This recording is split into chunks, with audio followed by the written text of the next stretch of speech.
চাঁদপুর মেঘনা নদীতে একসঙ্গে গোসলে নেমে স্ত্রীর সামনেই ডুবে গেল স্বামী। আজ বৃহস্পতিবার সকালে চাঁদপুর শহরের বড় স্টেশন লঞ্চঘাট এলাকায় এই ঘটনা ঘটে।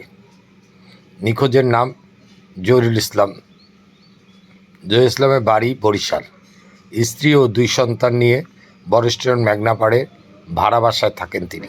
জহিরুল ইসলামের স্ত্রী মনিরা বেগম জানায়, কখনো অটো চালাতো, আবার কখনো লঞ্চঘাটে বাদাম বিক্রি করতেন জহির। আজ সকালে একসঙ্গে গোসল করতে নামে দুজন। এরপর নদীতে গেছিলাম, 7:30 দিকে নদীতে গেছি। কাপড় চোপড় ধুইছি, আবার আমার কত গোসল করবি, আমি গোসল করতাম না, কথা আমি ডুব দিয়ে উঠতে যাই, আমি কি আইসা গোসল করতে নামছে আর ডুব দিছে।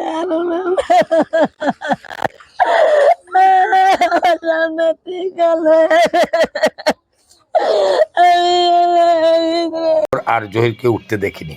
জহিরের সন্ধান নিতে অভিযান চালাচ্ছে বিআইডব্লিউটি ও নৌ ফায়ার সার্ভিসের একাধিক ডুবুরি দল। তীব্র স্রোতে ডুবে গেছে বলে ধারণা করা হচ্ছে। চাঁদপুর নৌ ফায়ার সার্ভিসের ইনচার্জ মুসলিম মিয়াজি বলেন, জহির ইসলামের মরদেহ উদ্ধারের অভিযান অব্যাহত রেখেছি, কিন্তু নদীর তীব্র স্রোতের সন্ধানে কার্যক্রম চালাতে কষ্ট হচ্ছে। মোর্শেদ আলম, চাঁদপুর।